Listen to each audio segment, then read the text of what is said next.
guys, what's shaking? So I'm always looking for ways to add real acoustic performances to my scores. A real acoustic performance by a human being just adds so much flavor and so much richness, depth, and character to your scores that you're not going to get when you just use samples and library instruments that are inside your computer. And it also just frees you up so much to be much more creative. In addition to that, I always like to try and find unique, cool sounds that are going to be kind of a fingerprint or a thumbprint, a unique signature for that particular film that I'm working on. So you know that whatever I'm doing is as unique and as differentiated as the film that I'm working on, and that just drives the value up for everybody involved, I find. So one of the instruments, although a lot of people, myself included, will add things like real guitar performances or maybe string, you play violin or viola, some people play brass instruments or wind instruments. The one that often gets forgotten, I find, is percussion. And even though we have access to big, epic drums and even everything down to a little shaker in our instrument kits on our computers, the smaller percussion tends to be forgotten. I guess just because there are so many loops out there that are available, they sound good, they work well, and it's just like one of those textural elements you just kind of go, it's fine, it'll work, I'll just use whatever. But if you really want to make something unique and interesting, get away from the computer a little bit and have some fun, then I found adding some percussion stuff is a quick and easy way to sort of break out of the normal box that you're in when you're writing to film or any kind of picture. So recently I found this to be a very excellent found sound percussion instrument. It's just I think it's a 1.5 gallon jug or something like that, just basic plastic. When I first picked it up, I just noticed, man, this thing just has great resonance and a lot of different sound possibilities depending on where and how you play it. So I'll just run through some of the different possibilities. First one, I just like to sort of put this thing between my knees. I just hold it lightly, and you can play it like a djembe drum, just with your hands.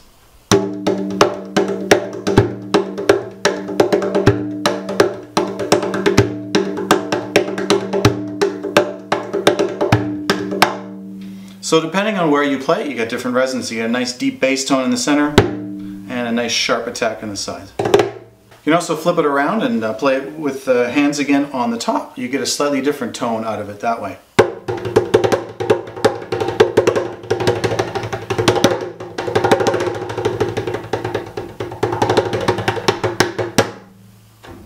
If you decide to use sticks like these regular drumsticks, then you get a really nice sharp attack. And that can be great for percussive hits and to really give a little bit of sharpness and accent to different parts of scores.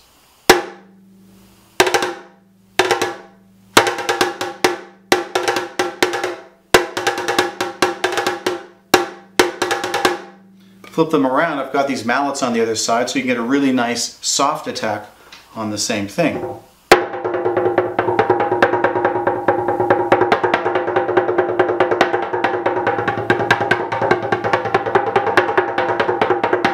On the other side, if you play it on the bottom again, another tone quality.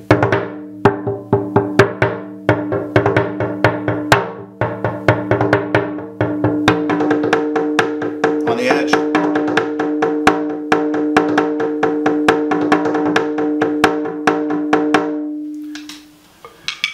Then I also have these rods, which are really cool. They're just plastic, sort of a gathering of plastic sticks essentially held together in the handle. And these give a really nice, lighter, a little bit of a softer sound, kind of rattle into when you hit it, which is nice. And with these you can do really fast rhythms and textural beds that can fit really great under action cues.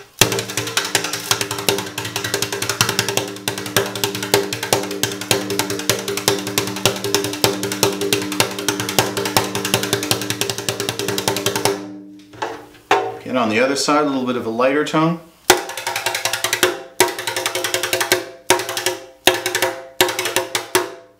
So the way that I like to work is I'll work out some rhythms and some patterns that I really like, and I'll set different tempos for myself depending on where the film is and what kind of scenes and tempos I've already spotted in.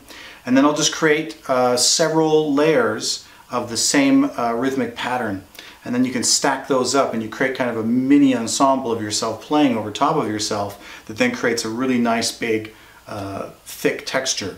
And then you can pan those out anyway and make them really wide or very tight and focused, and throw them into a big reverby space to create lots of atmosphere and depth, or if you want to tighten it up and make it really focused again, if it's a really tight erasing scene, you can do that as well. This thing has a kind of interesting tone too, almost, I wouldn't say like a tabla, but close to it, and you could even pitch this thing way down and see what kind of neat tones you get out of it, pitch it higher, or mix and match and get a really interesting textural combination out of it that way. One thing to remember is if you're not a percussionist, I think a lot of people think that playing percussion or playing rhythms is all about this kind of complexity of different combinations of patterns and everything. Just keep in mind when you're playing something, it's really more about the accents than anything else. So if you're just starting out and you're not the best percussion player, play to a click and practice. But remember that even if you just do a straight 16th notes or 8th notes across a bar, you're going to get all of the interest and all of the stuff that sort of sticks out and really sits nicely. It's going to be purely based on the accents, right? So if I just start like this, just playing straight 16th notes. But then if I start adding accents, that's when it gets interesting. I'm not going to alter the pattern at all.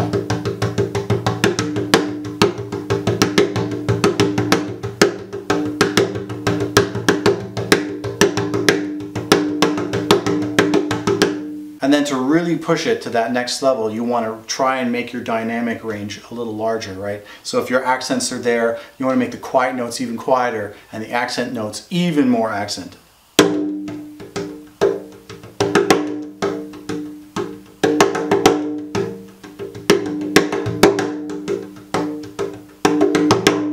So again, I haven't changed the pattern at all. All I've done is just expanded that dynamic range, and I'm playing those accents to give it interest. Alright, I hope this has been interesting and helpful for you, and I hope you get into your own sonic experiments and find different ways of using interesting instruments and performing more on your own scores. Thanks for watching. If you like what I'm doing here, give me a like, give me a thumbs up, and subscribe if you're interested in seeing more. We'll see you guys in the next one.